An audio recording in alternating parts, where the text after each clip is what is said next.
వాళ్ళందరూ కలిసి ఏం చేయాలి? రావణాసురుణ్ణి కాపాడాలి. వీళ్లలో వీళ్ళకే సిగపట్లు, వీళ్ళనెట్టుకుని వీడు యుద్ధానికి ఎడతాడు. అందుకని కండలు చూపించుకుని లోపల ఆత్మబలం ఉన్న వాళ్ళు కారు వీళ్ళెవరు? వీళ్ళందరికీ ఉన్నది కండబలం ఒక్కటే. వీళ్ళు శరీరాల్ని నమ్ముకున్నవాళ్ళు. లంకలో ఉన్నవాడు శరీరాన్ని నమ్ముకోకపోతే ఆత్మను నమ్ముకున్నవాడు అయి ఉంటాడా? మహర్షి చూడండి ఎంత అందంగా మాట్లాడతారో. అందుకని ఒకళ్ళకొకళ్ళు శరీర బలాన్ని చూపించుకుంటున్నారట. చూపించుకుని మత్తాని చోన్యోన్యమధిక్షిపంతి, ఒకణ్ణి ఒకడు అధిక్షేపించుకుంటూ మాట్లాడుతున్నట్ట. అలా మాట్లాడుతుంటే ఒకళ్ళొకడు తోసుకుంటుంటే శూలముద్గర హస్తాస్య శక్తితో రథారిణీం అని దదర్శ వివిధాన్ గుర్మాన్ తస్య రక్షపతే గృహే. ఆ హనుమ ఆ లంకాపట్టణంలో ఒక్కొక్కడు ఒక్కొక్క రకమైనటువంటి ఆయుధాలు పట్టుకున్నాడు. ఒకడు శూలం పట్టుకున్నాడు, ఒకడు ముద్గరం పట్టుకున్నాడు, ఒకడు పరిగ పట్టుకున్నాడు. వీళ్ళందరి పనేమిటి? ఏమో ఎప్పుడైనా ఎవడైనా లంక మీద కోపం ఉన్నవాడు వచ్చేస్తాడేమో. ఎందుకని లంకని పాలించేవాడికి అందరితోటి శత్రుత్వమే. ఎవడొస్తాడో అని వీళ్ళందరూ కాపలా కాస్తూ నిలబడి ఉంటారట. వీళ్ళ పేర్లు ఏమిటో తెలుసా అండి? మీరు ఆ పేరు బట్టి చెప్పేయచ్చు వీళ్ళందరూ ఎంత గొప్ప వాళ్ళో చూడండి. శుకనాశస్య వక్రస్య శటస్య వికటస్య చ బ్రహ్మకర్ణస్య రోమస్య అని బ్రహ్మకర్ణస్య రోమస్య శత్రుశ్చర అని వాళ్ళ పేర్లు ఎంత గమ్మత్తుగా ఉంటాయంటే మహర్షి ప్రయోగం చేశారు. ప్రహస్త, కుంభకర్ణ, మహోదర, విరూపాక్ష, విద్యుజిహ్వ, విద్యున్మాలి, వజ్రదంష్ట, సుఖ, సారణ, ఇంద్రజిత్, జంబుమాలి, సుమాలి, రశ్మికేతు, సూర్యకేతు, వజ్రకాయ, ధూమ్రాక్ష, భీమ, ఘన, హస్తిముఖ, కరాళ, పిశాచ, శోణితాక్ష, మత్త, ధ్వజగ్రీవ, శుకనాస, వక్ర, శట, వికట, బ్రహ్మకర్ణ, దంష్ట్ర, రోమశ. ఇవి వాళ్ళ పేర్లు. ఇంకా పేర్లే ఎలా పెట్టుకున్నాడంటే వాడు ఎంత అందమైన వాడో, వాడు ఎంతంత భక్తుడో, వాడు ఎటువంటి వ్యగ్రతలు ఉన్నవాళ్ళో మీరు ఆలోచించుకోండి.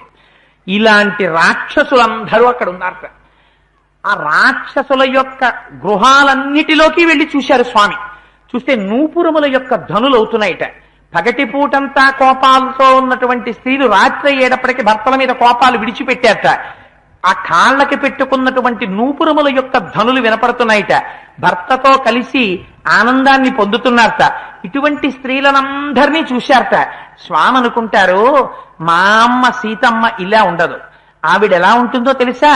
అవ్యక్త రేఖామివ చంద్రరేఖాం పంసు ప్రసిద్ధామివ హేమరేఖాం క్షత ప్రరూఢామివ బాణరేఖాం వాయుప్రభిన్నామివ హేమరేఖ వాయుప్రభిన్నామివ మేఘరేఖాం.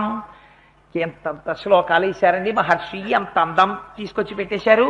అవ్యక్త రేఖామివ చంద్రరేఖాం, మా అమ్మ సీతమ్మ కనీకన పడకుండా ఉన్నటువంటి చంద్రరేఖ ఎలా ఉంటుందో అలా ఉంటుంది.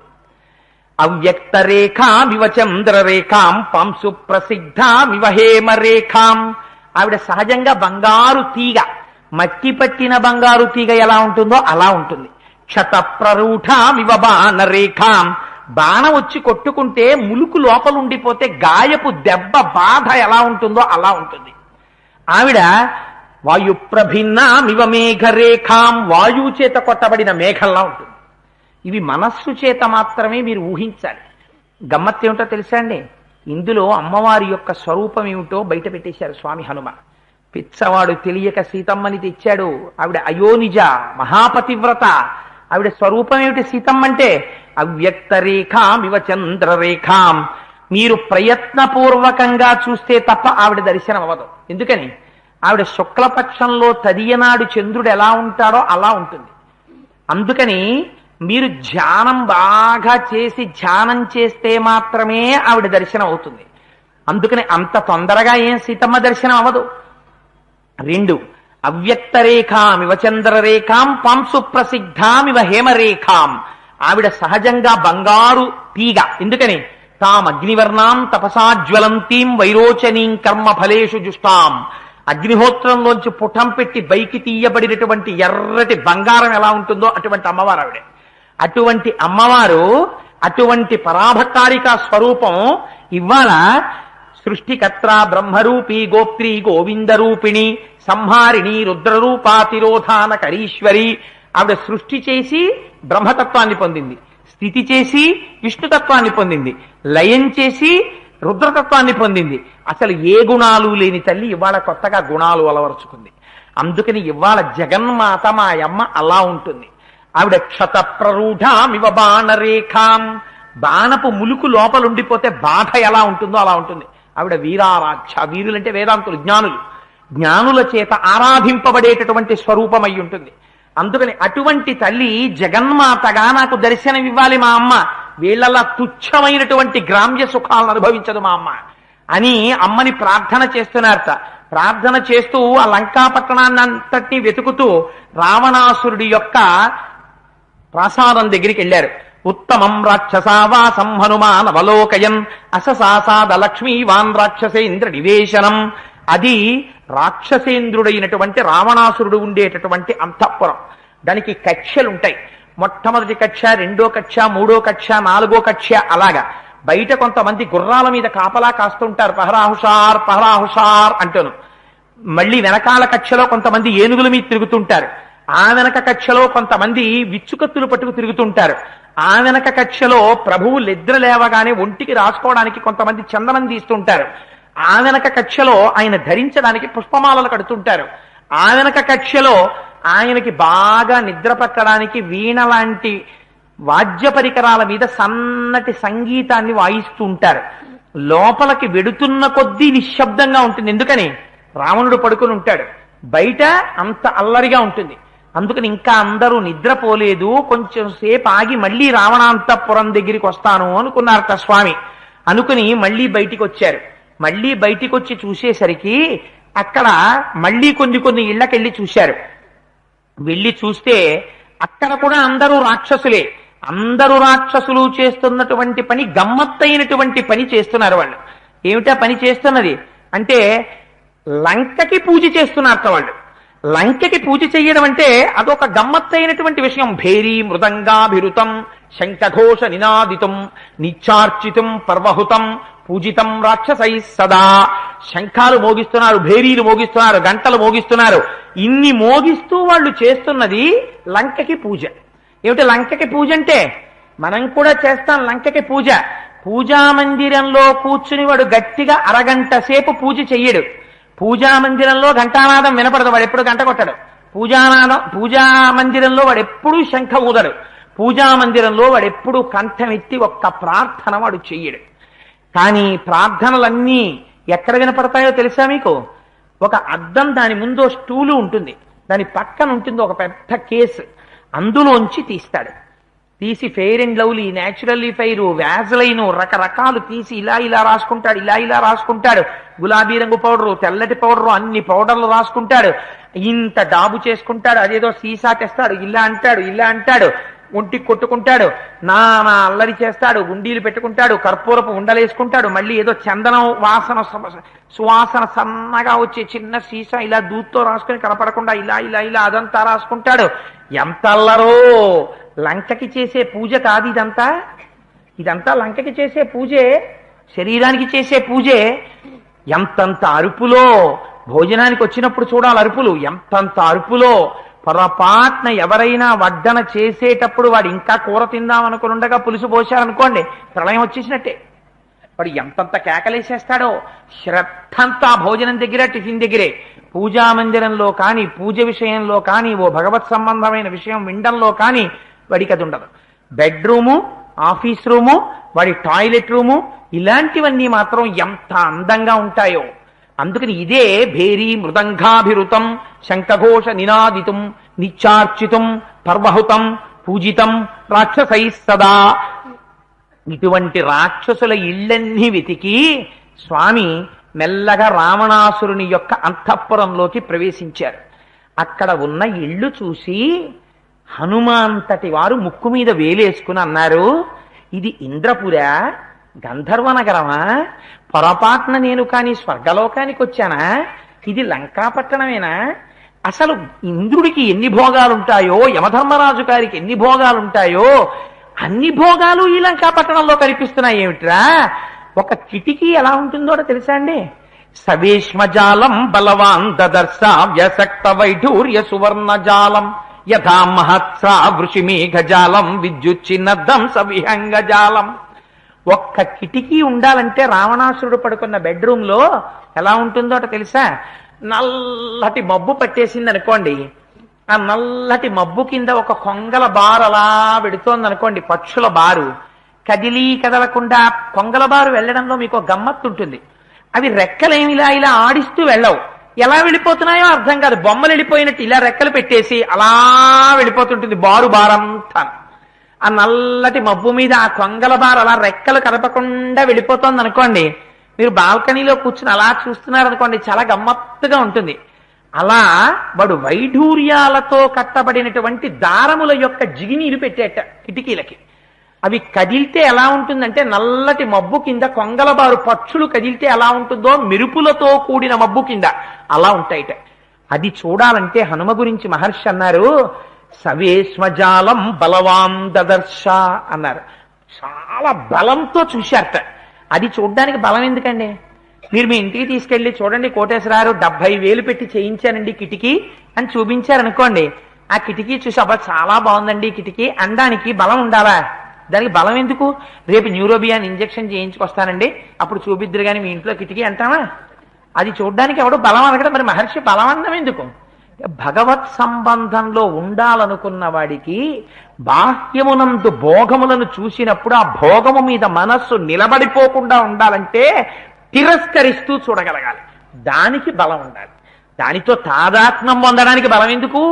వచ్చిన వారికి ఇవి కాదు కావలసింది, సీతమ్మ కావాలి, ఆత్మదర్శనం కావాలి. వీటిని తిరస్కరించడానికి బలం ఉండాలి యోగిగా. ఆ బలంతో హనుమ ఉన్నారు. అందుకని గృహాని నానా వసురాజితాని దేవాసురైశ్చాపి సుపూజితాని సర్వైశ్చ దోషై పరివర్జితాని కపిర్దర్శ స్వబలార్జితాని. ఏమి శ్లోకాలు వేస్తారండి! కపి అన్నారు ఇక్కడ. కపి అంటే బ్రహ్మమును పానము చేసేటటువంటి వాడికి సీతమ్మ దర్శనం తప్ప నాకేది అక్కర్లేదు అని వెతుకుతున్న వారికి ఏం కనబడ్డాయిట? గృహాన్ని నానా వసురాజితాని. అలాంటి ఇల్లు ఇంకా భూమండలంలో ఎక్కడ ఉండవు. అలాంటి ఇల్లుట. ఈ ఇంట్లో ఒక్క దోషం పట్టుకుంటానంటే ఎంత పండితుడిని మీరు తీసుకురండి, అందులో ఒక్క దోషం కనపడతా ఇంట్లో. అలా ఉందిట ఇల్లు. గృహాని నానా వసురాజితాని దేవాసురైశ్చాపి సుపూజితాని. దేవతలు కూడా ఆ ఇంటికి వస్తే పూజ చేసుకుందాం అనిపిస్తుంది, అలా ఉన్నాయిట ఇల్లు. దేవాసురైశ్చాపి సుపూజితాని సర్వైశ్చ దోషై పరివర్జితాని. ఒక్క దోషం లేదట. అంతంత అందంగా ఉన్న ఇళ్ళని కపిర్దర్శ స్వబలార్జితాని, చాలా బలంతో చూశారట. ఎందుకని? అప్ప ఎంత బాగుందో నిజంగానండి. ఆ పిశాచుడి యొక్క ఇల్లు ఉంటుంది నిజంగాను అన్నారనుకోండి. ఇక్కడ ఏదున్నట్టు మీకు లోపల వాడి ఇల్లు దూరింది. వాడి ఇల్లు మీకు ఇక్కడికి వచ్చింది అంటే ఆ జాగా బ్రహ్మము కూర్చోవడానికి ఇరుకైపోయినట్టే కదా. ఇక్కడ ఖాళీగా ఉండాలంటే చూసిన వాటిని తిరస్కరిస్తూ ఉండాలి. మా స్వామి ముందు ఇదంతా, మా స్వామి ముందు ఇదంతా అంటూ ఉండాలి. అందుకని సీతమ్మ తప్ప ఆయనకి అన్యం అక్కర్లేదు. అందుకని బలార్జితాని, బలంతో వెతుకుతున్నారట. ఆత్మదర్శనాభిలాషి అయినటువంటి సాధకుడు ఎలా ఉంటాడో, ఎలా అన్వేషిస్తాడో చూపిస్తున్నారు చూడండి. అలా వెతుకుతూ పుష్పక విమానంలోకి ప్రవేశించారట. ఆ పుష్పక విమానం సామాన్యమైంది కాదు. మహానుభావుడు వాల్మీకికే చెల్లింది. ఆయన అంటారు, తపస్సమాధాన పరాక్రమార్జితం మనస్సమాధాన విచారచారిణం అనేక సంస్థాన విశేష దర్శనం తతస్తతుల్య విశేష దర్శనం. దాన్ని తపశ్శక్తితో సంపాదించారు. ఎవరు? అసలు ఆ పుష్పక విమానం ఎవరిదో మీకు తెలుసా? ఆ పుష్పక విమానాన్ని మొట్టమొదట విశ్వకర్మ నిర్మాణం చేశాడు. విశ్వకర్మ అంటే ఎవరు? భగవంతుడే. విశ్వకర్మ మనుస్వష్టవిష్ట స్థవిరోధ్రువ. విశ్వకర్మ నిర్మాణం చేసి చతుర్ముఖ బ్రహ్మగారికి ఇచ్చారు. బ్రహ్మగారు దీని మీద మీరు ఎక్కి తిరగండి అని. ఆ బ్రహ్మగారి గురించి కుబేరుడు తపస్సు చేశాడు. కుబేరుడి తపస్సుకి మెచ్చి బ్రహ్మగారు కుబేరుడికి ఇచ్చాడు. కుబేరుడి దగ్గర నుంచి ఆయన్ని చావగొట్టి వీడు తెచ్చుకున్నాడు.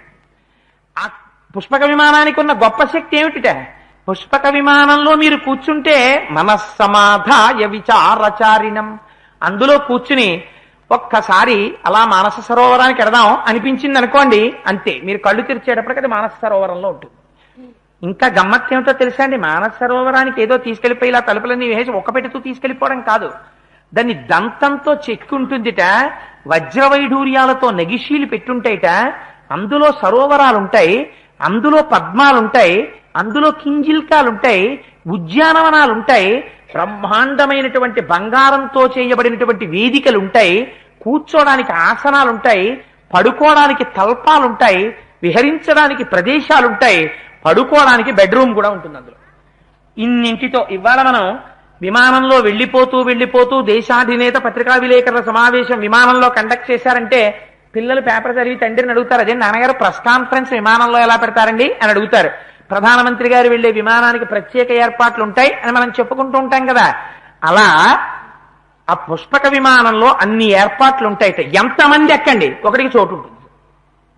సీటింగ్ కంజెషన్ రావడం, సర్దు కూర్చోవడం, ఇలాంటి ప్రాబ్లమ్స్ ఏం పుష్పక విమానంతో ఉండవు.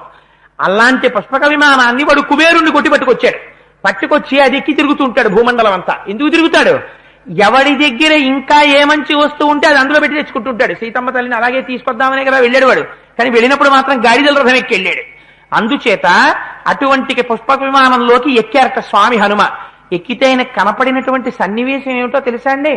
మహీకృత పర్వతరాజిపూర్ణ శైలాకృతా వృక్షవితానపూర్ణా వృక్షాకృతా పుష్పవితానపూర్ణా పుష్పం కృతం కేసరపత్రపూర్ణం. ఈ భూమండలాన్నంతటినీ ఓ తివాచీ మీద చిత్రించారట. మీరు ఇంకా వేరే ఎక్కడికి వెళ్ళక్కర్లేదు. ఆ పుష్పక విమానంలో ఇలా చూశారనుకోండి, భూమండలం అంతా ఉంటుంది తివాచీ మీద. భూమండలం అంతా ఉందంటే ఏమండి మన అట్లాస్ లో ఉన్నట్టు చిన్న ఫోటో వేసి చిన్న తివాచీ వేస్తారా అని మీరు అనుకుంటారేమో. వెంటనే మహర్షి అంటారు, మహీకృత పర్వతరాజిపూర్ణ.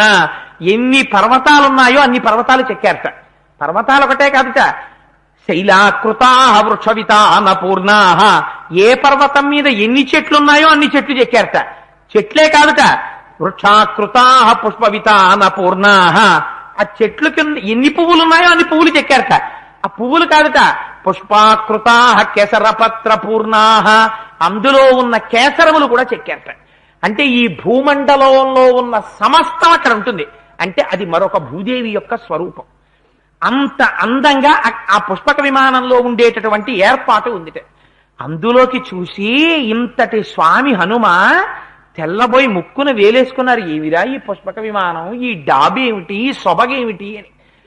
గమ్మత్తు ఏమిటంటే అందులోంచి కొంచెం బయటికి ఇలా వచ్చి చూస్తే నియుజ్యమాన సుగజా సుహస్త సకేసరాశ్చోత్పల పత్రహస్త బభూవ దేవీ చకృతా సుహస్త లక్ష్మీస్తథా పద్మిని పద్మహస్త.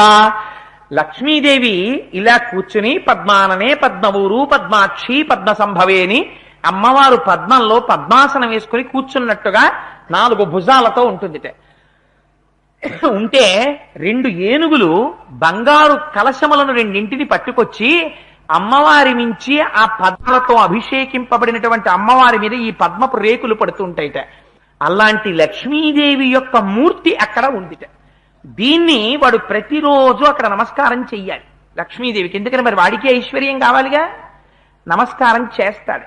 రావణాసురుడిలో ఉన్న దోషం ఏమిటో తెలుసా అండి? ఇంకా సుందరకాండలో కొన్ని సర్గలు మీరు ఇంటి దగ్గర చదువుకోవాలి తప్ప అసలు సభాముఖంగా చెప్పడం కుదరదు. ఎంత దారుణాతి దారుణమైన స్థితులు వర్ణించారంటే హనుమ కాబట్టి అటువంటిది చూసి కూడా అగ్ని పరీక్షకి నిలబడ్డారు. నా మనస్సులోకి ఒక్క స్త్రీ ప్రవేశించలేదని. ఒంటి మీద నూలు పోగు లేని స్త్రీల దగ్గర నుంచి భర్తతో రమిస్తున్న స్త్రీల వరకు చూశారు హనుమ. ఎందుకని వెతకాలి మరి సీతమ్మ కోసం, అన్వేషణలో చూశారు. ఆఖరణ అంటారు, నా మనస్సులో చూశాను తప్ప, సీతమ్మేమో అని చూశాను తప్ప ఒక్కరు నాకు జ్ఞాపకం లేరు, నా మనస్సుకి వికారం కలగలేదన్నారు. అది యోగి యొక్క శక్తి అంటే మహానుభావుడిది. అలా వెతుకుతుంటే పుష్పక విమానంలో లక్ష్మీదేవి యొక్క మూర్తి కనపడింది. గమ్మత్తేమిటో తెలుసా అండి? లక్ష్మీదేవి దగ్గరికి దేవతలందరూ వెళ్ళి నమస్కారం చేశారు. అమ్మవారు దర్శనం ఎలా ఇచ్చిందో తెలుసా? లక్ష్మీదేవి అంటే వైకుంఠంలో ఉన్నదే లక్ష్మీదేవి అనుకుంటుంటారు చాలా మంది. అలా ఇవ్వలేదు దర్శనం. ఆవిడ దర్శనమిస్తే దేవేంద్రుడితో సహా దేవతలందరూ కలిపి స్తోత్రం చేశారు. అమ్మవారు ఎలా ఉంటుంది అంటే కైలాసే పార్వతీత్వం చ క్షీరోధే సింధుకన్యక స్వర్గే చ సర్గలక్ష్మిస్త్వం మత్స్యలక్ష్మిశ్చ భూతలే వైకుంఠే చ మహాలక్ష్మిర్దేవదేవి సరస్వతి గంగా చ తులసీత్వం చ సావిత్రి బ్రహ్మలోకగా కృష్ణ ప్రాణాధిదేవి త్వంగోలోకే రాధికా స్వయం రాసే రాసేశ్వరీత్వం చ బృందా బృందావనే కృష్ణ ప్రియాత్వం భాండీరే చంద్రా చందనకాననే విరజాచంపకవనే శతశృంగే చ సుందరి పద్మావతి పద్మవనే మాలతీ మాలతీ వనే కదంబమాలా త్వం దేవీ కదంబ కాననేపి చ రాజ్యలక్ష్మీ రాజగేహే గృహలక్ష్మీ గృహే గృహే ఇత్యుక్తా దేవతా సర్వే మనయో మనవస్తథా రురుర్దుర్నుం రవదనా శుష్కకంఠో తాలుకాః ఇతి లక్ష్మీస్తవం పుణ్యం సర్వదేవైః కృతం శుభం అన్నారు. అమ్మవారు ఎలా కనపడిందంటే ఆవిడే కైలాసంలో పార్వతి, ఆవిడే విష్ణులోకంలో లక్ష్మి, ఆవిడే బ్రహ్మలోకంలో సరస్వతి, ఆవిడే పద్మావతి పద్మవనే పద్మవనంలో ఆవిడ పద్మావతి, గోలోకే రాధికా స్వయం ఆవిడే గోలోకంలో రాధ, ఆవిడే రాజ్యలక్ష్మి, ఆవిడే ప్రతి ఇంటిలో ఉన్నటువంటి గృహలక్ష్మి. నువ్వు పూజామందిరంలో పూజ చేసుకుని బయటకొచ్చి నువ్వు అభిషేకం చేసినటువంటి నీళ్లు నీ ఇంటి చెట్టులో పోస్తున్నావు అనుకో, పక్కింట్లో ఉన్నటువంటి స్త్రీ పక్కింటి వారి ఇల్లాలు బయటకొచ్చి కనపడింది అనుకో పువ్వులు కోసుకుంటూ, నీ కంటితో నువ్వు చూడగానే అమ్మా ఏ అమ్మని ఇప్పటిదాకా నా పూజామందిరంలో అర్చన చేశానో ఆయమ్మ ఈ కంటితో చూడడానికి వీలుగా కరచరణాదులతో కదిలి వచ్చావా అమ్మా, నన్ను అనుగ్రహించావా ఇవాళ ఇలా దర్శనమిచ్చి అని నువ్వు మానసికంగా నీ చేతిలో ఉన్న అభిషేక పాత్ర పక్కన పెట్టి నీ శిరస్సు ఆవిడ పాదాలకి తాటించి నువ్వు నమస్కరించాలి. నమస్కరించగలిగితే నువ్వు పూజామందిరంలో చేసిన పూజకి సార్థకత.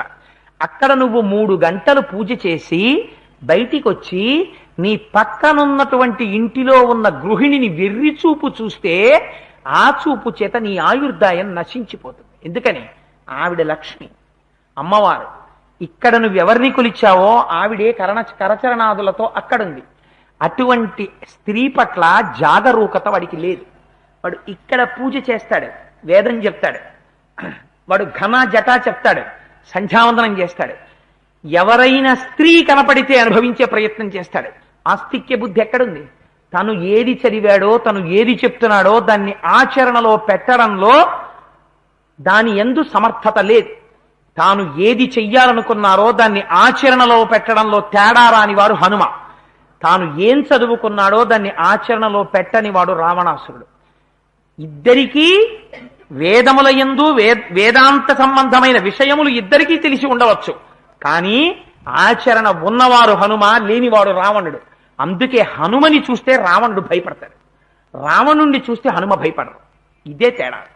ఉపాసనా బలంలో వచ్చే తేడాలు ఎలా ఉంటాయో చూపిస్తుంది సుందరకాండ.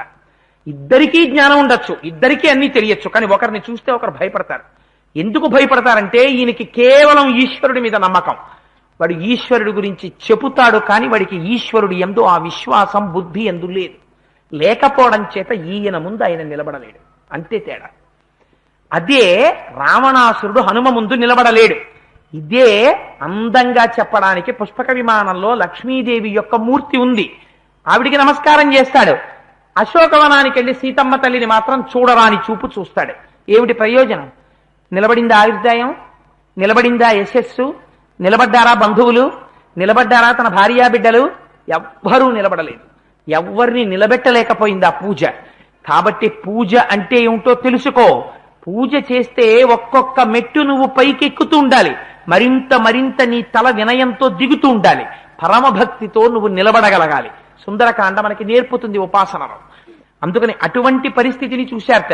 చూసి ఆ పుష్పక విమానం అంతా చూసిన తరువాత అనుకుంటారు, ఇక్కడ ఇంతమంది స్త్రీలు కనపడుతున్నారు, ఇంతమంది రాక్షసులు కనపడుతున్నారు, మాయమ్మ సీతమ్మ తల్లి మాత్రం నాకు కనపట్టలేదురా. ఇలా ఉంటుందా మా అమ్మ? మా అమ్మ ఇలా ఉండదు. నూపురుముల చప్పుళ్ళవుతూ, మొలకి పెట్టుకున్నటువంటి వడ్డానం చప్పుళ్ళవుతూ, చేతులకి వేసుకున్న గాజుల చప్పుళ్ళవుతూ, మంచి పట్టుపుట్టం కట్టుకుని మంచి ఆహారం తిని తాగినటువంటి మద్యపు వాసన గుబాళిస్తుండగా ఈ రాక్షసుల పక్కనున్నటువంటి తల్పాల మీద పడుకుని సీతమ్మ ఉంటుందా? ఉండదు. మా అమ్మ ఎలా ఉంటుంది?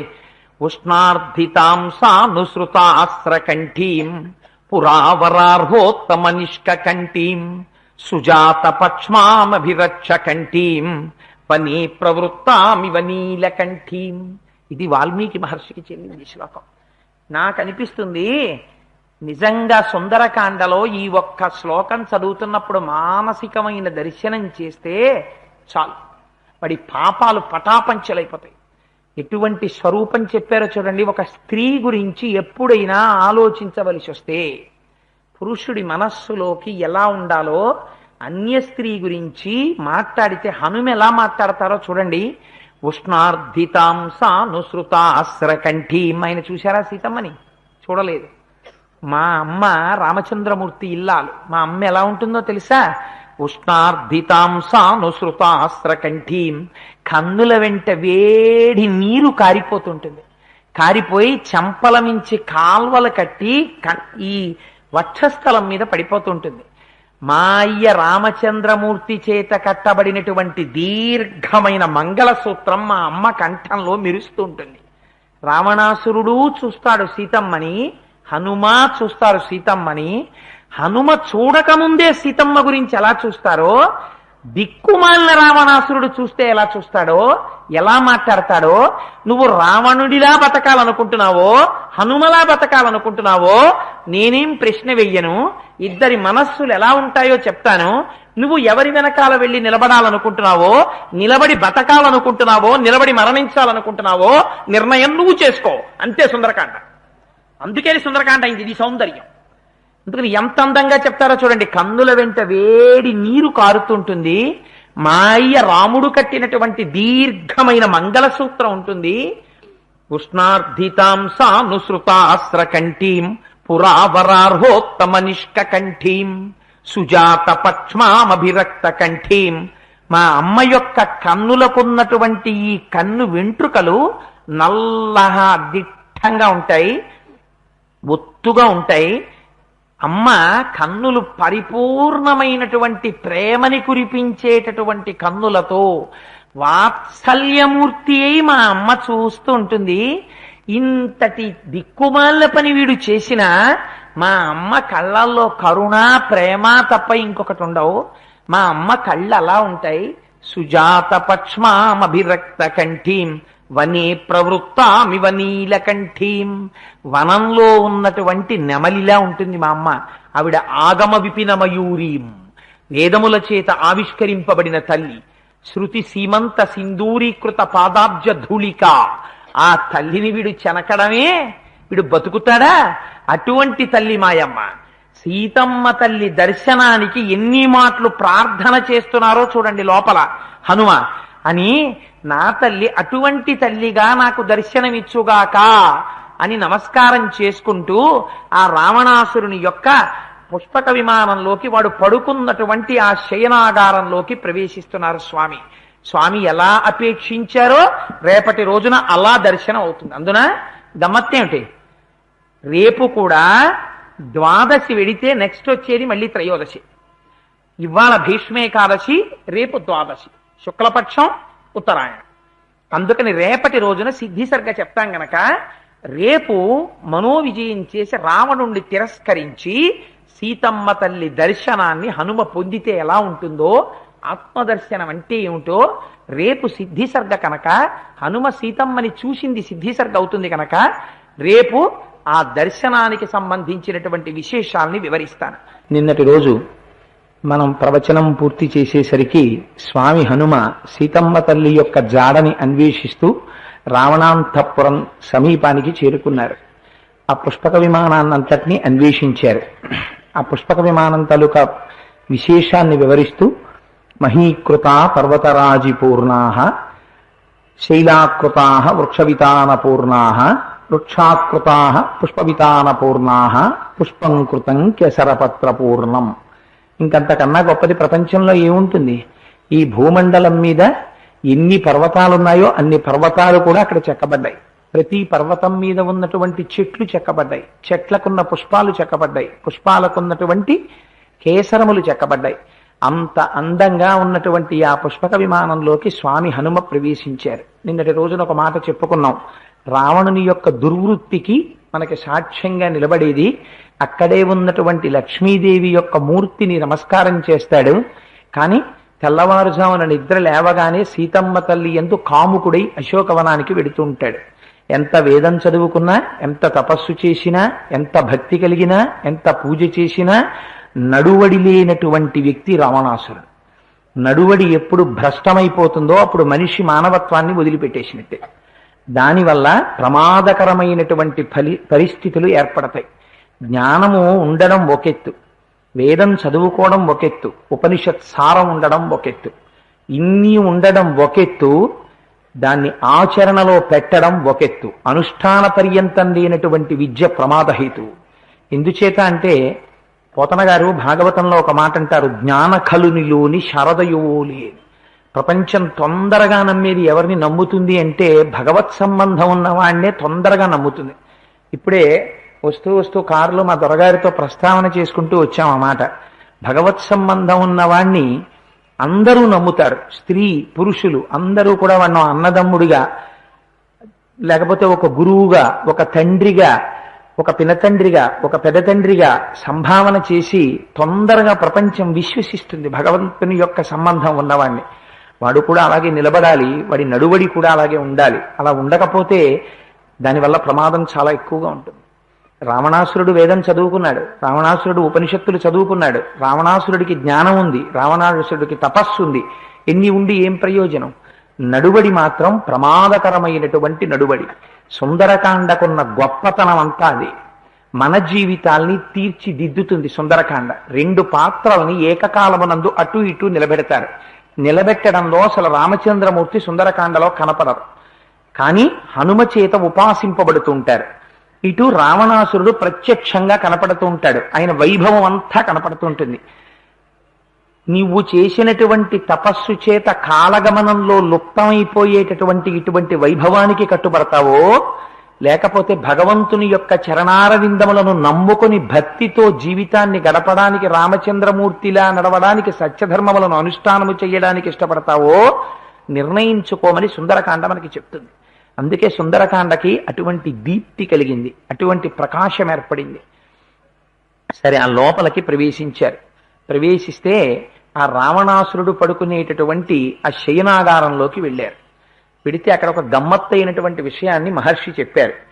దీపానాంచ ప్రకాశేన తేజసా రావణస్య చ అర్చిర్భిర్భూషణాంచ ప్రదీప్తేత్యభ్యమన్యత అన్నారు. అక్కడ గోడలకి కాగడాలు పెట్టున్నాయి. అప్పట్లో విద్యుత్తు లేదు కదా, అందుచేత కాగడాలు పెట్టారు. ఆ కాగడాలు వెలుగుతున్నాయి. కాగడాలు వెలుగుతుంటే ఆ పక్కనే తల్పం మీద రావణాసురుడు నిద్రపోతున్నాడు. ఆయన పడుకున్నటువంటి తల్పము బంగారు తల్పము. అక్కడ పడుకున్న స్త్రీలు ధరించినటువంటి ఆభరణములు ఎర్రని బంగారముతో కూడుకున్నటువంటి ఆభరణములు. ఆయన పెట్టుకున్న ఆభరణములు స్వర్ణాభరణములు. ఈ దీపము యొక్క కాంతి, అక్కడ ఉన్నటువంటి స్త్రీలు పురుషులు అలంకరించుకున్నటువంటి ఆభరణములలో ఉన్నటువంటి అనేక రకమైన మణులలోంచి ప్రతిఫలించినటువంటి కాంతి, బంగారము నుంచి పైకి వచ్చినటువంటి కాంతి కలిసి ఏదో మండిపోతోందా అన్నట్టుగా ఒక ఎర్రటి కాంతి ఆవరించిందిట. ఈ విషయాన్ని కొంచెం జాగ్రత్తగా గమనించాలి. ఏ మాట అనవసరంగా మాట్లాడరు మహర్షి. శయనాగారంతో సహా అక్కడ ఉన్నది మీకు ఏం కనపడుతుందంటే మహర్షి తీర్పులు చెప్పరు. మీరు అలా జాగ్రత్తగా గమనించండి. ఆ శ్లోకం ఎంత అందంగా ఇస్తారో చూడండి. ఆయన అంటారు, ప్రధ్యాయతమివాపశ్య దీపానాం ప్రదీప్తాం తత్ర కాంచనాం ధూర్తామివ మహాధూర్తై దేవనేన పరాజితాం. ఆ ఉపమానం వెయ్యడంలోనే మనకి తెలిసిపోతుంది. కాగణాలు దీపాలు అలా నిలబడి వెలుగుతున్నాయిట, ఇటుకాని అటుకాని కదలటం లేదుట. అలా నిలబడి వెలుగుతున్న దీపాలని చూస్తే 2 అర్థాలు గోచరిస్తున్నాయన్నారు మహర్షి. ఏమిటట అర్థాలు? జూదం ఆడేవాళ్ళు ఉంటారు. ఆ జూదం ఆడుతున్నప్పుడు ఆ జూదం ఆడుతున్న వాళ్ళల్లో ఒకడు ఓడిపోతాడు. వాడి దగ్గర ఉన్న డబ్బంతా అయిపోతుంది. అయిపోయిన తర్వాత అయ్యో పాపం ఇంటి దగ్గర ఉన్న సమస్తం పట్టుకొచ్చి పెట్టాడు, పెళ్ళం మెళ్ళో పుస్తెళ్తాడు కూడా పట్టుకొచ్చి పెట్టేశాడు రా, మనమే కదా గెలిచిన వాళ్ళం పంచుకు తినేశాం, పోన్లేరా పాపం నువ్వు ఆడరా కాసేపని వాళ్ళేం అనరు. డబ్బులు అయిపోగానే లేచిపోమంటారు.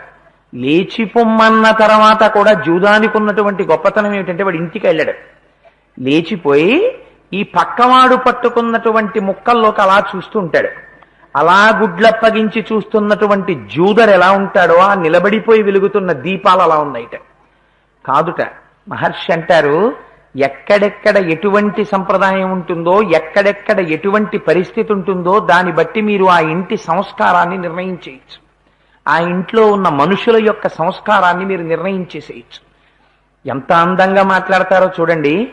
అన్యోన్య భుజసూత్రేణ స్త్రీమాలా గ్రథితాహిస, స్త్రీమాలా అన్యోన్య భుజసూత్రేణ స్త్రీమాలా గ్రథితాహితా అని ఆ ఒక స్త్రీ ఒకరి మీద ఒకరు చేతులు వేసుకు పడుకున్నారట. పడుకుంటే మహర్షి ఒక అందమైన మాట అంటారు. అక్కడ పడుకున్నటువంటి స్త్రీలు ఎవ్వరికీ కూడా ఒంటి మీద వస్త్రం సరిగ్గా లేదు అలా మహర్షి అన్నారు. ఆ మాట రచనలో ఉన్నటువంటి వైశిష్ట్యం చూడండి. అన్యోన్య భుజసూత్రేణ స్త్రీమాలా గ్రథితాహిస మాలేన గ్రథితాసూత్రే శుశుభే మత్త షట్పద అంటారు. చేతులు ఒక ఆవిడ ఇలా పడేస్తే ఆ చేతి మీద ఇంకొక ఆవిడ తలపెట్టుకు పడుకుంది. అందరి ముఖాలు పద్మాల్లా ఉన్నాయిట. పద్మములేమో అనుకుని తుమ్మిదలు వస్తాయేమో అనుకున్నారు హనుమ, అంత ప్రకాశవంతంగా ఉన్నాయిట. చిత్రం ఏమిటంటే పడుకున్నటువంటి స్త్రీలు కొన్ని వేల మంది అలా పడుకున్నారు. వీళ్ళందరూ మదవిహ్వలులై రావణాసురునితోటి కామోపభోగాన్ని అనుభవించి విశేషమైనటువంటి మద్యపానం చెయ్యడం చేత మత్తెక్కి బడలి నిద్రపోయి ఉన్నారు ఆ స్త్రీలు. పక్కన ఎవరున్నారు? ఆ పక్కనే తల్పం మీద మండోదరుంది. తన యొక్క పట్టమహిషి పెద్ద భార్య మండోదరి పక్కన తల్పం మీద పడుకునుండగా ఆవులతో క్రీడించినటువంటి ఒక ఆబోతు ఎలా నిద్రపోతుందో అలా ఇంతమంది స్త్రీల మధ్యలో తల్పం మీద వాడు నిద్రపోతున్నాడు. వాడి సంస్కారం ఏమిటో చెప్పడానికి ఇంకంతకన్నా వేరొక శ్లోకం అక్కర్లేదు అని మహానుభావుడు వాల్మీకి మహర్షి అంటారు. అలా ఉందని అనుకుంటున్నారా? నచాకులీన నచహీన రూప నదక్షిణాన నుపచారయుక్త భార్యాభవత్తస్య నహీన సత్వ నచాపి కాంతస్య నకామనీయ. అలా అక్కడ ఉన్నటువంటి కొన్ని వేల మంది స్త్రీలు నచాకులీన, ఏదో తక్కువ జాతిలో జన్మించినటువంటి వారు కారు. నచహీన రూప, ఎవరు సౌందర్యం తక్కువైన వాళ్ళు కారు. నచాకులీన నచహీన రూప నదక్షిణా నానుపచారయుక్త, ఇతపూర్వం వేరొక పురుషుణ్ణి పొందినవారు కారు. లేదా భర్తకి ఉపచారం చెయ్యడం తెలియనటువంటి వారు కారు. నడువడి తెలియనటువంటి వారు కారు. పవిత్రమైనటువంటి జన్మించినటువంటి వారు. ఇంతమంది స్త్రీలు రావణాసురుణ్ణి కోరుకుని వచ్చిన వాళ్ళు. అక్కడ రావణాసురుణ్ణి కోరుకోనిది, రావణాసురుడు నాకొద్దు రాముడే కావాలి అంటున్న మహాపతివ్రత అయినటువంటి స్త్రీ ఒక్కతే. ఆ తల్లి అశోకవనంలో శిశుపా వృక్షం కింద కూర్చుని కంటి వెంట నదీ జలాలు ఒడ్డుని ఒరుసుకుని పైకొచ్చినట్టుగా ఏడుస్తోంది ఆ తల్లి. అటువంటి స్థితిలో హనుమ ఆ శయనాగారంలోకి ప్రవేశించి రావణాసురుడి తల్పానికి దగ్గరగా వెళ్ళేటటువంటి ప్రయత్నం చేశారు చూడడానికి. చిత్రం ఏంటంటే ఆయన పడుకున్నటువంటి ఆ శయ్య బంగారముతో నిర్మించబడినటువంటి తల్పం. దానికి వైఢూర్యాలతో మెట్లు కట్టారు. చంద్రమండలం ఎలా ఉంటుందో అటువంటి గొడుగు తలకట్టన పెట్టారు. ముక్తామణి విచిత్రేణ కాంచనేన విరాజితాం మకుటే నాపవృత్తేన కుండలో జ్వలితాననం అంటారు మహర్షి. ఆయన పడుకుని నిద్రపోతుంటే పక్కన చప్పుడవ్వకుండా, అది కూడా ఎలా వేశారట, చామరం వేయడానికి ఒక గొప్పతనం ఉంటుంది. ఆ చామరం వేసేటప్పుడు మీరు పెద్ద పెద్ద దేవాలయాల్లో చామరం వేయడం బాగా అలవాటు ఉన్న వాళ్ళు చామరం వేస్తుంటే మీరు చూడాలి గమ్మత్తు. వారు ఏం చేస్తారంటే నిప్పుల్లో సాంబ్రాణి వేసి పట్టుకొచ్చి అక్కడ పెడతారు. పెడితే చామరం వేసేటప్పుడు ఎప్పుడు కూడా చామరం తాలూకా వెంట్రుకల్ని ముట్టుకోరు. అప్పుడు మాత్రం ఏం చేస్తారంటే చామరం తాలూకా వెంట్రుకల్ని పట్టుకుని, చామరీ మృగం వెంట్రుకలే చామరం పట్టుకుని ఒక్కసారి కొంచెం ఇలా తిప్పి ఆ సాంబ్రాణిలో ఇలా ఇలా వేస్తారు. వేస్తే ఆ పొగంతా చామరంలోకి ఎడుతుంది. వెళ్ళిన తర్వాత దాన్ని పట్టుకొచ్చి స్వామివారికి ఇలా చామరం వేస్తారు. వేస్తే అందులోంచి పొగ స్వామి మీదకి ఎడుతుంది. అంటే తీసుకొచ్చి సాంబ్రాణి కానీ వేరొక ధూపం కానీ పెడితే అది కొంచెం ఎక్కువ మోతాదులో స్వామి ముక్కులో పెడితే గబుక్కునైనా ఉక్కిరి బిక్కిరి అవుతారేమో అని అలా వేయరు. ఎంత భక్తితో వేస్తారంటే చామరం వెయ్యడంలో, ధూపం చూపించడంలో మీ భక్తి తెలిసిపోతుంది. పూజ చేసేటప్పుడు జాగ్రత్తగా చెయ్యాలి. అంతేకాని పువ్వులు అక్కడ ఉన్నాయని ఇలా తీసి ఇలా పారేస్తూ ఉండడం, ఇష్టం వచ్చినట్టు చేయకూడదు. చేసేటప్పుడు దానికి ఒక కట్టుబాటు ఉండాలి, దానికి ఒక నియమం ఉండాలి, దానికి ఒక షరత్ ఉండాలి. అందుచేత ఆయనకి చామరం వేసేటటువంటి వాళ్ళు చుట్టూ నిలబడినటువంటి ఉత్తమాంగనలైనటువంటి స్త్రీలు అందులోకి అనేక రకములైనటువంటి పరిమళ ద్రవ్యాల్ని చేర్చారట. చేర్చి నిద్రపోతూ ఉండగా జాగ్రత్తగా చామరం వీస్తున్నారు. ఎక్కడా చప్పుడు అవ్వకూడదు, ఆయనకి నిద్రాభంగం కలగకూడదు. అందుకని సమీప కక్ష్యల్లో వీణ మొదలైనటువంటి చాలా చక్కటి సన్నటి సంగీతాన్ని వినిపించగలిగినటువంటి ఆ సంగీత వాద్య పరికరముల మీద మంచి సంగీతాన్ని వినిపిస్తున్నారు. ఆయన ఉత్తమమైనటువంటి ఆస్తరణం పరచబడి ఉంది ఆ తల్పం మీద. ఆ పరుపు మీద పడుకునున్నాడు. పడుకునున్నప్పుడు గమ్మత్తు ఏమిటంటే ఒక్కటే తల. ఆయనకి మహేశ్వర వర సంపన్నుడు. యుద్ధ భూమిలోకి వెళ్ళినా, సభామంటపంలోకి వెళ్ళినా 10 శిరస్సులు వస్తాయి, 20 చేతులు వస్తాయి. ఆ 20 చేతుల్ని ఖండించినా మళ్ళీ చేతులు పుడతాయి, తలకాయలు గిల్లేసినా మళ్ళీ తలకాయలు వస్తాయి. అటువంటి వరసంపన్నుడు. నిద్రపోతున్నప్పుడు మాత్రం ఒక్క తలకాయతోనే ఉంటాడు, 2 చేతులతోనే ఉంటాడు. కామరూపి. కానీ అలా ఉండడం వెనకాల తత్వంలో ఏం చెప్తారంటే, మనస్సు నిద్రపోతున్నప్పుడు ఇంకా జ్ఞానేంద్రియాలు కర్మేంద్రియాలు వాటికి సంబంధించినటువంటి ప్రవృత్తి నివృత్తి ఇవేం ఉండవు. అందుకనే అన్ని చేతులు ఉండవు, 2 చేతులతో ఒక్క శిరస్సుతో పడుకుని ఉంటాడు. ఆ పడుకున్నప్పుడు మకుటేనాపవృత్తేనా కుండలో జ్వలితానినం. ఆ పెట్టుకున్న కిరీటం కొద్దిగా వదులైంది తల మీద. వదులై ఈ తలభాగం కనపడుతోంది. ఈ కుండలములు పెట్టుకున్నాడు, ఇవి ప్రకాశిస్తున్నాయి. ప్రకాశించి ఈ గండభాగములు మెరుస్తున్నాయి ఆ కుండలముల యొక్క కాంతి చేత. మకుటేనాపవృత్తేనా కుండలో జ్వలితాననం. అలా పడుకుని ఆ ఉత్తమమైనటువంటి ఆస్తరణం మీద నిద్రపోతున్నాడు. స్వామి హనుమ దగ్గరికి వెళ్ళారు. వాల్మీకి మహర్షి దగ్గర చాలా గొప్పతనం. ఋషివాక్యం అంటే అలాగే ఉంటుంది. ఆయనకేం పక్షపాతం ఉండదు.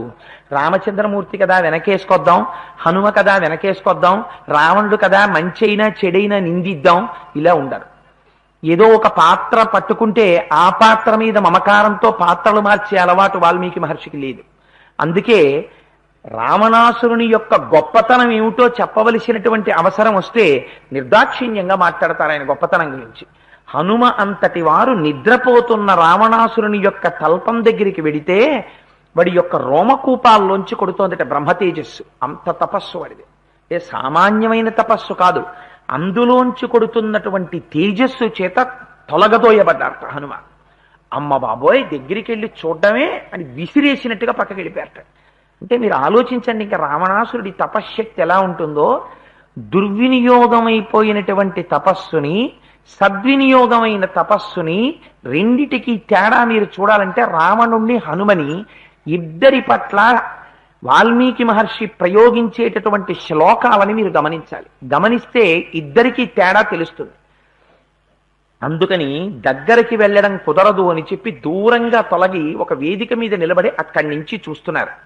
చూస్తుంటే తస్మిన్ జీమూత సంకాశం ప్రదీప్తోత్తమ కుండలం లోహితాక్షం మహాబాహుం మహారజితవాసనం ఐరావత విషాణగ్రైరాపీడన కృతైవ్రణౌ వజ్రోల్లిఖిత పీనాంసౌ విష్ణుచక్ర పరీక్షితౌ పీనౌ సమసుజాతాంసౌ సంగతౌ బలసంయుతౌ సులక్షణ నకాంగుష్టౌ స్వంగుళీతలలక్షితౌ మాషరాశ ప్రతీకాశం నిశ్వసంతం భుజంగవత్ గాంగే మహతితోయాంతే ప్రసుప్తమివ కుంజరం సంహతౌ పరిఘాకారౌ వృత్తౌ కరికరోపమౌ విక్షిప్త శయనే శుభ్రే పంచశీర్షా వివోరగౌ అంటారు మహర్షి. ఆయన పడుకుంటే తస్మిన్ జీమూత సంకాశం ప్రదీప్తోత్తమ కుండలం. ఆకాశంలో వెళ్ళిపోతున్నటువంటి ఒక నల్లటి మబ్బు భూమి మీదకి దిగిపోయి ఒక తల్పం మీద పడుకుంటే ఎలా ఉంటుందో అలా ఉన్నట్టు. తస్మిన్ జీమూత సంకాశం ప్రదీప్తోత్తమ కుండలం. ఆ పెట్టుకున్నటువంటి కుండలములు ప్రకాశిస్తున్నాయి. ప్రదీప్తోత్తమ కుండలం లోహితాక్షం, ఎర్రటి కళ్ళు.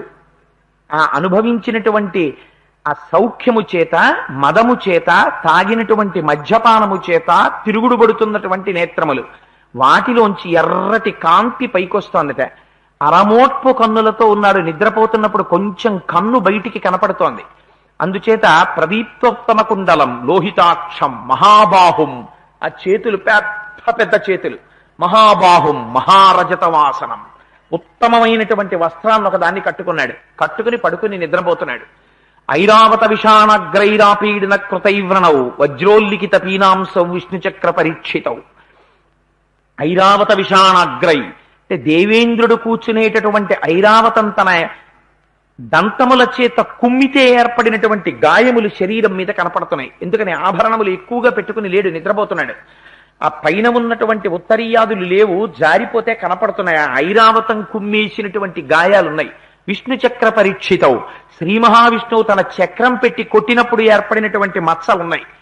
విష్ణు చక్ర పరీక్షితవు వజ్రోల్లిఖిత పీనాంసౌ, దేవేంద్రుడు వజ్రం పెట్టి కొట్టినప్పుడు ఏర్పడినటువంటి దెబ్బలు కనబడుతున్నాయి.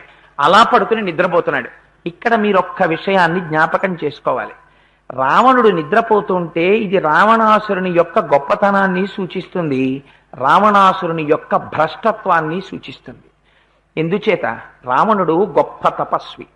రావణాసురునికే కాని పరదారాగ్రహణం అనేటటువంటి పాతకము లేకపోతే వాడు లంకారాజ్యాన్ని కాదు పరిపాలించవలసింది, వాడు 3 లోకములను శాసించగలడు. నేను కాదు ఈ మాట అన్నది, హనుమన్నారు. అహో రూప మహో ధైర్య మహో సత్వ మహోద్యుతి అహో రాక్షసరాజస్య సర్వలక్షణయుక్తతాహ అన్నారు. అటువంటి రావణాసురుడు అంత తపస్సున్నవాడు, వాడి ఒంటి మీద దేవేంద్రుడు కొట్టిన వజ్రపు దెబ్బలు, విష్ణువు కొట్టినటువంటి శ్రీ మహావిష్ణువు కొట్టినటువంటి చక్ర దెబ్బలు, ఐరావతం యొక్క దంతపు దెబ్బలు, ఇవన్నీ వాడి ఒంటి మీదకి ఎందుకు రావాలి అంటే తనకున్నటువంటి తపస్సుని దుర్వినియోగం చేసి సమస్త లోకములను బాధ పెట్టాడు. వారు లోకపాలకులు. లోకపాలకులైనటువంటి వారు లోకాల్ని రక్షించాలి కనుక ఆ రావణాసురుడు తనంత తానుగా వారి మీదకి యుద్ధానికి ఎడితే చతుర్ముఖ బ్రహ్మగారు ఇచ్చినటువంటి వరాల్ని గౌరవించారు వాళ్ళు. ఇంటి పెద్ద మహానుభావుడు బ్రహ్మగారు వరాలు ఇచ్చాడు, మేం గౌరవించాలి అని మిన్నకున్నారు. చేసిన యుద్ధాల్లో అటువంటి దెబ్బలు వాడి ఒంటి మీద పడ్డాయి. అంటే వాడిది ఎంత భ్రష్ట తపస్సో మిమ్మల్ని ఆలోచించుకోమని మహర్షి చెప్తున్నటువంటి వాక్యం. అంత తపస్సు ఉండొచ్చు, హనుమ అంతటి వారు పక్కకి తొలగిపోయేటంతటి తేజస్సు పైకి రావచ్చు, కానీ ఒంటి మీద ఉన్న దెబ్బలు అతనిలో రావలసిన మార్పుని సూచిస్తుంది. అతనిలో మార్పు రాలేదనడానికి ఉదాహరణ అతను పడుకున్న తీరు. అతను ఎంతగా కామమునకు వశుడైపోయాడో, ఏ కామము చేత రావణుడు నిగ్రహింపబడతాడో, ఏ కామము చేత రావణుడు భవిష్యత్తులో నిహతుడైపోతాడో ఆ కామాన్ని మహర్షి అక్కడ చూపిస్తున్నారు. కామము పురుషార్థములలో ఒకటి అంతే. 3 పురుషార్థములలో కామము 3వ వంతు అంతే. అది కూడా ధర్మముతో కలిపి ధర్మబద్ధమై వెళ్ళాలి. కానీ రావణాసురుని యొక్క కామం విశృంఖలమైనటువంటి కామం, దానికి అర్థం లేదు పర్థం లేదు, దానికే నిహతుడైపోయాడు. అందుకే యుద్ధకాండలో ఏడ్చింది మండోదరి, నీ ఇంద్రియాలు ఇది చంపేయా, రాముడు చంపలేదు అంది. అందుచేత ఐరావత విషాణగ్రైరాపీడన కృతైవ్రణౌ వజ్రోల్లిఖిత పీనాంసౌ విష్ణు చక్ర పరీక్షితౌ పీనౌ సమ సుజాతాంసౌ సంగుళీ తలలక్షితౌ అని పీనౌ బాగా బలిసి ఉన్నాయిట ఆ భుజాలు. పడుకునుంటే సమసుజాతాంసౌ చేతి గోళ్ళు ఎర్రటి కాంతితో మెరిసిపోతున్నాయిట. గోళ్లకు ఉండేటటువంటి కాంతి అతను పొందినటువంటి ఐశ్వర్యాన్ని చూపిస్తుంది. సాముద్రిక శాస్త్రంలో గోళ్లు అంత కాంతివంతంగా ఉంటే అది ఐశ్వర్య లక్షణం. అందుచేత మీ గోళ్లు చూసుకోకండి అమ్మా, ఇప్పుడు అక్కర్లేదు వాటి గురించి. అందుకని సులక్షణమకాంగుష్టౌ స్వంగుళీ తలలక్షితం మాషరాశ ప్రతీకాశం నిశ్వసంతం భుజంగవత్. మాషరాశ ప్రతీకాశం రాశి పోసేసినటువంటి మినువులు ఎలా ఉంటాయో అలా ఉన్నట్టు. మాషరాశ ప్రతీకాశం నిశ్వసంతం భుజంగవత్. ఆ ఉపమానాలు చూడండి, నిజంగా ఎటువంటి ఉపమానాలు వేస్తారో.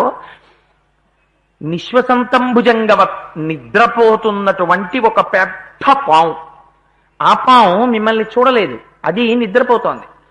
పాము నిద్రపోవడం కూడా చాలా గమ్మత్తుగా నిద్రపోతుంటుంది ఒక్కొక్కసారి. అది కూడా, దానికి కూడా ఒక శరీరం ఉంది కదా, దానికి ఒక బాధ ఉంటుంది కదా. వేసవకాలంలో నా చిన్నతనంలో ఒకసారి ఒక విచిత్రమైనటువంటి సంఘటన చెప్తుండేవారు. అది ఎక్కడికొచ్చి పడుకుంటుందంటే వేసవి కాలంలో తాపం ఎక్కువైపోతే ఇళ్లల్లో చేతులు కడుక్కోవడం, ఇళ్ళు కడుక్కోవడం ఇలాంటి జరిగిన చోట పూర్వం తూము బయట నీళ్లు పెరట్లో ఉన్న మొక్కల్లోకి వెళ్ళిపోవడానికి గాడి ఉండేది. ఇప్పుడంటే అంతంత చోట్లు ఎక్కడున్నాయి, అన్ని మొక్కలు ఎక్కడున్నాయి, ఉన్నవారు ధన్యులు. అందుకని ఆ తూము పక్కన నీటి తడి ఆరకుండా ఎక్కడుంటుందో అక్కడికి వచ్చి చుట్టుకు పడుకునేవి. ఎందుకు అంటే కాస్త ఒంటికి చల్లతనం తగులుతుందని ఆ పరితాపం తట్టుకోలేక వచ్చి అక్కడ చుట్టుకు పడుకునేవి. ఆ పడుకున్నప్పుడు వాటికి కూడా పాపం నిద్ర పట్టేదిలా ఉంది. అలా నిద్ర పట్టేసి ఉండిపోయేవి.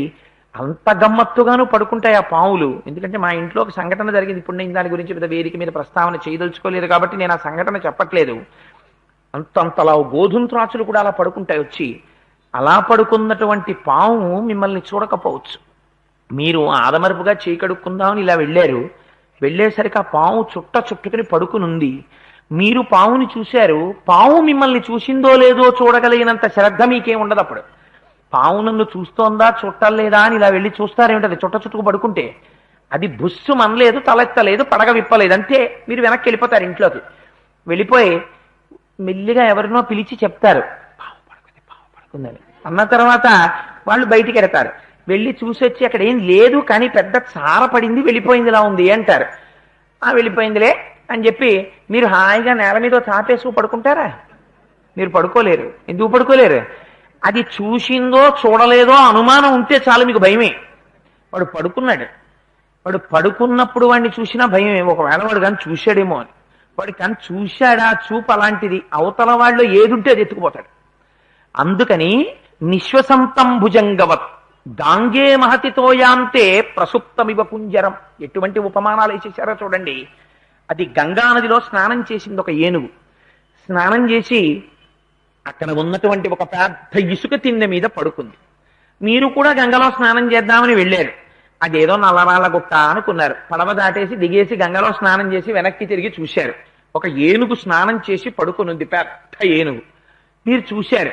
చూసి ఆహాహా ఏనుగా గంగలో స్నానం చేశావే, నీ జన్మ చరితార్థం అని మీరు అనగలరా? అనలేరు. ఎందుకని? ఏనుగుకో లక్షణం ఉంటుంది. ఏనుగు యొక్క స్నానానికి ఒక్కదానికే గజస్నానం అని పేరు. మీరు పట్టుకెళ్ళి ఎన్ని సబ్బులెట్టి ఏనుగు రుద్దండి, ఏనుగును రుద్ది స్నానం చేయించిన ఇలా బయటికి రాగానే దుమ్ము ధూళి ఎక్కడున్నాయో చూసుకుంటుంది. చూసుకుని తొండంతో తీసి తెత్తి మీద పోసేసుకున్నాడు. పోసేసుకుని ఒళ్ళంతా ఎండుటాకులు, దుమ్ము, ధూళి, పనికిరాని వస్తువులు వేసేసుకుని మళ్ళీ వెళ్ళిపోతుంది. అదో గమ్మత్తు. అలా వెళ్ళిపోయినా ఏనుగు ఏనుగి. అలా వీడు నిద్రపోతున్నాడు కాబట్టి అలా ఉన్నాడు నిశ్శబ్దంగా. వాడు కానీ నిద్ర లేచాడా మళ్ళీ మొదలు వీధుల్లో తిరుగుతాడు, దుమ్మంతా తెచ్చి మీదోసుకుంటాడు. అక్కరలేని అన్ని విషయాల వేపుకి తిరిగేటటువంటి అలవాటు ఉన్నవాడు. అందుకని గాంగే మహతితోయాంతే ప్రసుప్త వివకుంజరం సంహతౌ పరిఘాకారౌ వృత్తౌ కరికరోపమౌ విక్షిప్త శయనే శుభ్రే పంచశీర్షా వివోరగౌ. ఆయన పడుకుంటే సంహతౌ పరిఘాకారౌ. మనం ఇంటికి బీమ్స్ అని వేస్తాం. ఆ బీమ్స్ ఎలా ఉంటాయో అలా ఉంటాయి ఇటబడి చేతులు. అంటే ఇంకా చెయ్యి, ఇంకా ఆయుధం ఎందుకు, ఆ చేతితో కొడితే చాలు పడిపోతాడు యువతలవాడు. అందుకని అటువంటి పరిగల లాంటి చేతులుట. ఆ రెండు చేతులు ఇలా పెట్టుకుని నిద్రపోతున్నాడు. నిద్రపోతుంటే 5 వేళ్లు కనపడుతున్నాయి మెరిసిపోతూ. ఈ 5 వేళ్లు ఎలా ఉన్నాయంటేట 5 తలల పావులు 2 పడుకుంటే ఎలా ఉంటాయో అలా ఉన్నాయిట. ఇప్పుడు వాడు నిద్ర లేచి ఆ 2 చేతులు ఇలా కదిపాడు అనుకోండి, ఎవరు వస్తున్నట్టు? 2 5 చేతుల పాములతో కూడుకున్నవాడు వస్తున్నట్టు. ఇంకా ఎవడైనా ఎదురు వెళ్తాడా వాడికి? అంటే వాడి ప్రవృత్తి ఎటువంటిదో, వాడి మనస్సు ఎలా ఉంటుందో, వాడి తపశ్శక్తి ఎంత ఉన్నా ఇవాళ వాడి మనస్సు ఎటువంటి భ్రష్ట స్థితిలో ఉందో మహర్షి నిరూపిస్తున్నారు. అందుకే అంత తపస్సు చేసినా రావణాసురుని యొక్క వైభవం ప్రకాశించకపోవడానికి కారణం అది.